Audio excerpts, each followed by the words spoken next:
welcome to the Quiet Your Inner Mean Girl podcast, a place for you to find the courage you need to take the first step and every step thereafter to create the habits, the confidence, and the life that you love. I'm your host, health and life coach, Abby Hegney. Let's dive in.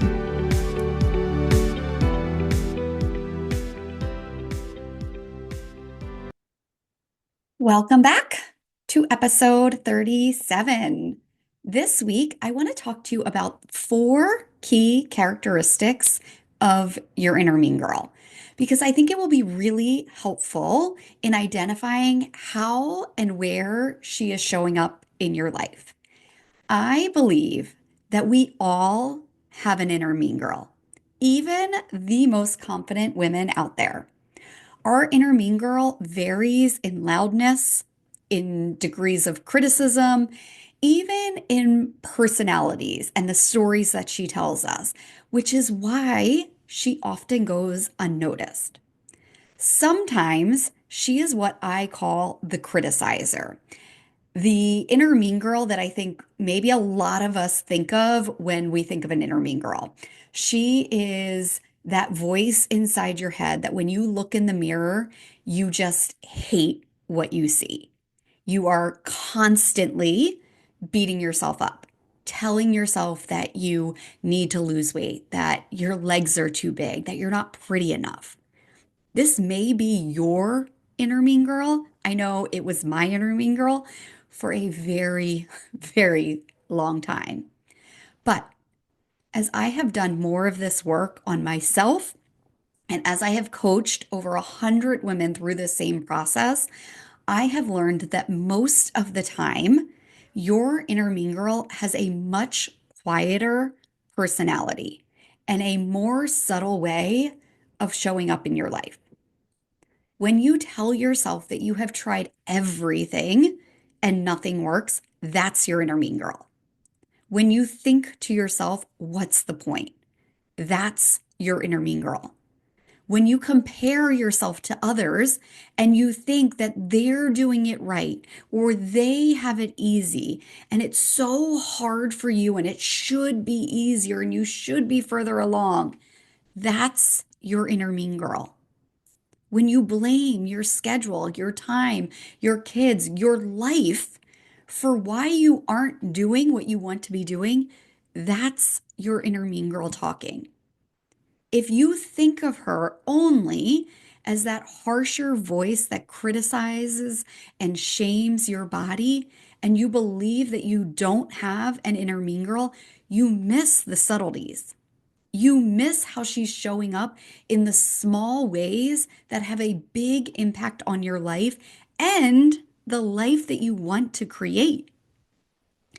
When we work together, one of the first things that we do is get clear on the identity and the stories of your inner mean girl. And we cultivate a plan to move her from the driver's seat of your life to the back seat where she belongs. She's been in charge. She's been driving the boat or the ship or the car for far too long. We want to put you back in control.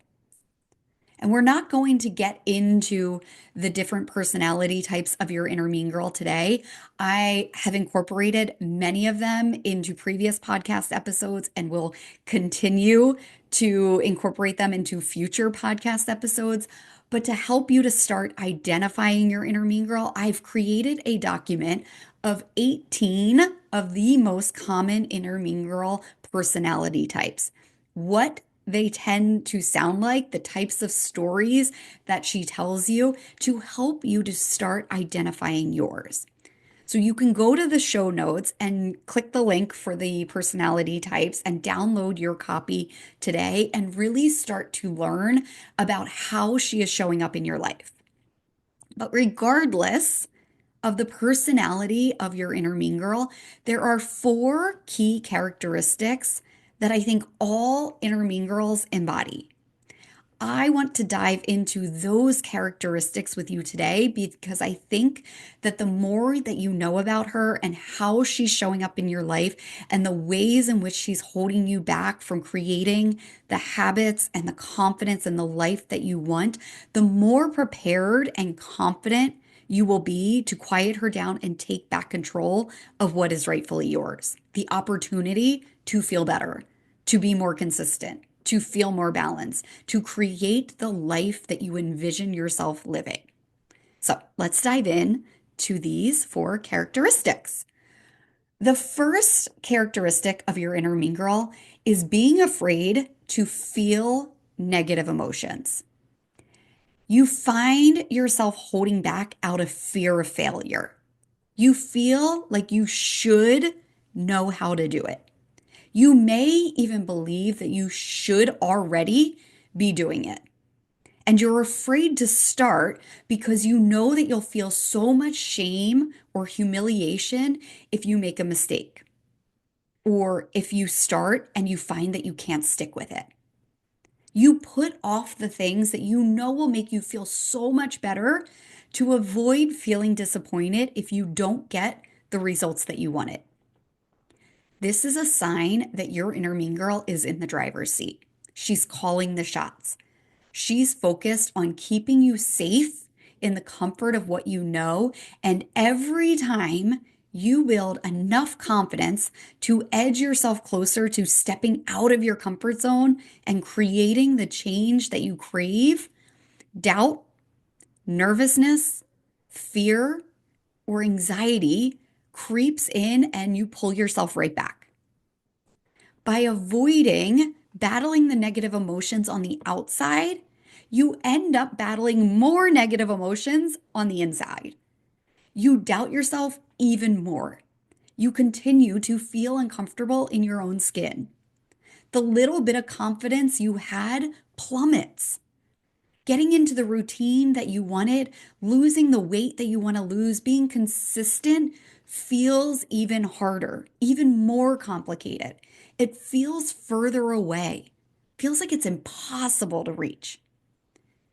But you are capable of handling the negative emotions. You're already handling them. Not creating the habits you so badly want is frustrating.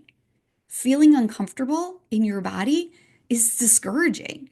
Believing that others can do it, but you can't, that's disheartening.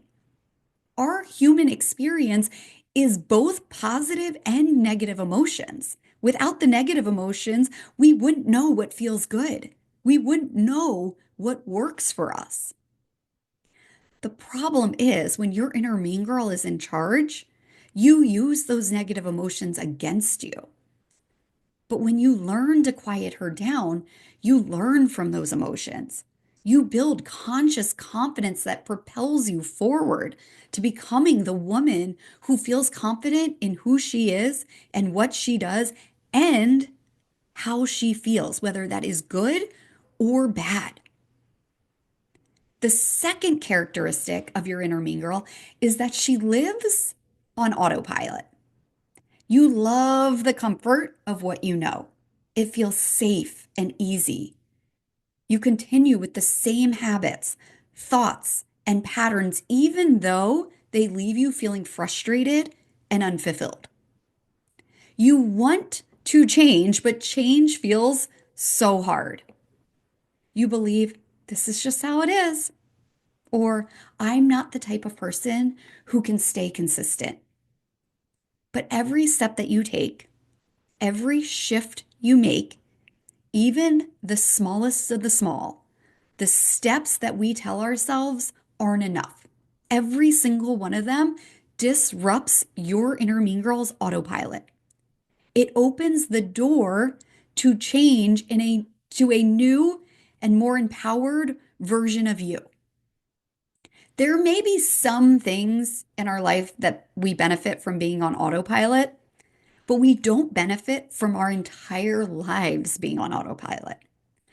Autopilot detracts from our human experience, from the experience we are having and the experiences that we want to create. When you are living in autopilot, you're in the back seat. Your life is out of your control. Your inner mean girl is in charge. And we want to turn that around so that you can live intentionally with confidence and joy, so that you can make intentional decisions that feel good, that move you closer to where you want to be. When you are on autopilot, you are moving through life checking the boxes, spending time and energy on things that aren't actually moving you closer to feeling better or enjoying your life anymore.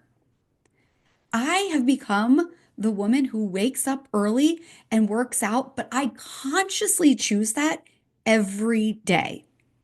I choose how I want to spend my time and my energy. I'm in charge of making decisions for the life that I want. Living my life on autopilot would keep me in bed every morning where it's warm and it's comfortable and it's dark outside. I would go through my day feeling guilty that I didn't take that time for me. I'd go through my day feeling resentful towards everyone and everything that demands things of me. Learning to quiet my inner mean girl has taken me out of autopilot and into future focused habits that have created a routine that works for me, that works for my body, that works for my life. A routine that gives me energy and fuels my patience for the day. It fuels my ability to handle the challenges that come with it, the stress of life. I make decisions for how I want to feel, not how I feel in that moment. That would keep me in bed. And the more I make decisions to get up and move my body, the easier those decisions become. But it's always a conscious choice. I welcome that conscious choice. And when you learn to quiet your inner mean girl, you will too, because you will see how good it feels to be the one in charge who moves through life with intention and purpose instead of just checking the boxes. The third characteristic of your inner mean girl is that she clings to the past. You focus on probability versus possibility. When you set goals for yourself, when you envision a routine or the habits, the balance, the consistency that you want to feel confident and to live the life that you love, you do so out of possibility. You can see what you want and you believe that there is a path in which you can take to get there. You may not know that path and all of the steps that you need to take right then and there, but you feel ready and willing to take that first step and to figure it out. But then doubt starts to creep in. You start to think about all of the things that you have tried that haven't worked, all of the times that you have started only to stop. You focus on past failures, mistakes, and setbacks as if they define you.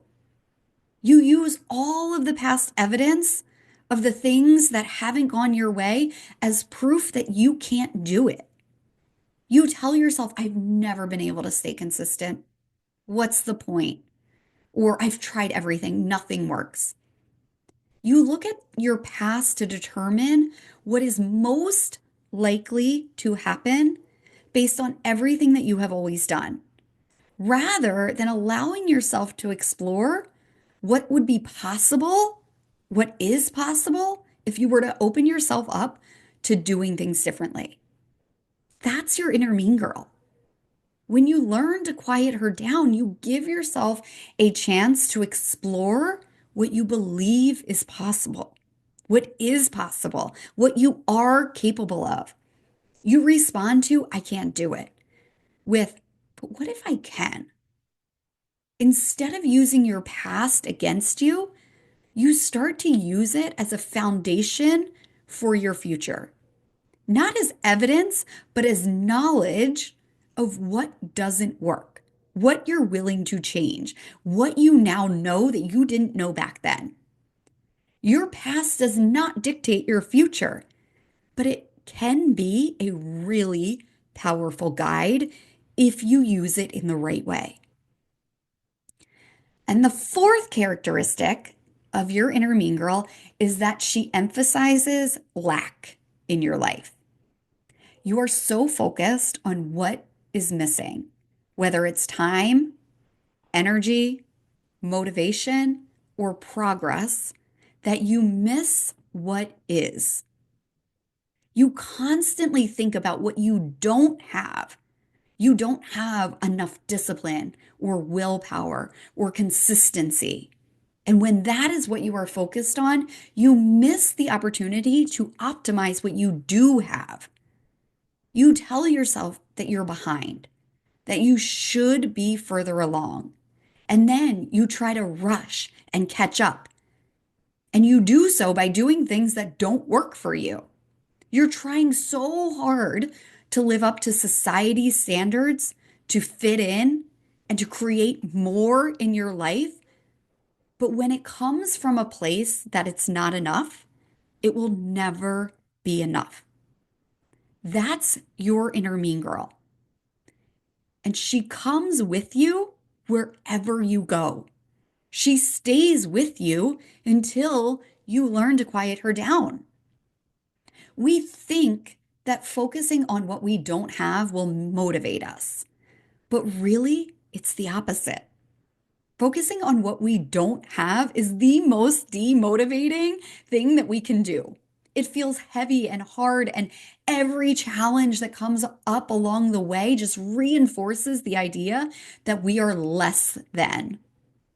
In Confident Mind and Body, my clients learn to ground themselves in a having mentality. They fall in love with who they are and the life that they are living right now. And when they learn to do that, they start to radiate confidence and motivation and joy. And it makes creating the habits and the life that they want feel so much easier because they no longer need to be there to be happy or to feel confident. When you don't need to be there in order to feel that way, it lessens the load. That doesn't change wanting it. I think there is a big misconception that if we accept what is, if we accept our bodies or our lives as they are, we'll get complacent. We won't be as motivated to change. But I promise you, it is the complete opposite. When you find acceptance for what is, it makes the process of wanting it and creating it more purposeful and fun. It's what keeps you going. It's what gets you results faster than you ever thought possible. Your inner mean girl may not be the loud, self-hating criticizer that we often think she is. She may be very quiet and very subtle. But if you find yourself feeling stuck, not making progress, being afraid to start or giving up along the way, if you find yourself holding back, talking yourself out of it, waiting to start, thinking it needs to be perfect, or believing that it's so much easier for everyone else, if you're afraid to feel those big emotions, to feel negative, if you think you should feel positive and motivated and happy and energetic all of the time, your inner mean girl is there. And I hope that walking through these four characteristics today helps you to identify her. Go to the show notes, download the different personality types of your inner mean girl, because the more that you know about her, the more that you understand her, the more that you can identify her stories and how she's showing up in your life, the quicker you'll be able to catch her and quiet her down. And when you learn to quiet her down, everything changes. You stop allowing your brain to spiral in confusion and doubt and overwhelm. You make decisions. You get it done. I was just talking with a client today, and we were celebrating how far she has come in the few short months that we have been working together. And she was saying that she barely recognizes what her life used to look like. And I said to her, it's because you have become the woman who makes a plan, who shows up, and who gets results. That is where the energy, the motivation, and the time that you are looking for comes from. If you are interested in doing this work, I invite you to join me in Confident Mind and Body, my private coaching program where we work together for 6 months. Together, we cultivate a plan to quiet your inner mean girl and build conscious confidence that allows you to show up and make decisions as the confident woman you want to be so that you can get the results that you want. This is a personalized journey. No two people are alike. Your body, your time, your energy is unique, and we build a plan that works for you because that is how you create change that lasts, change that you can maintain for the rest of your life. If you are ready, schedule a free consultation. During that call, I will get to know you and where you are and what you have tried and the challenges that you are facing and where you want to be. And I will walk you through a customized path to create the habits, the confidence, and the life that you want. All right. That is the 4 characteristics of your inner mean girl. Think about how she is showing up in your life. Download the personality guide. Identify who she is or the different flavors of her because sometimes she shows up in multiple ways. I hope this was super helpful for you, and I will talk to you next week. You are ready to quiet your inner mean girl, I invite you to join me inside Confident Mind and Body, my private coaching program, where you will learn to quiet your inner mean girl and create the habits, the confidence, and the life that you love. Just visit wellnesswithabbyh.com and schedule a free consultation.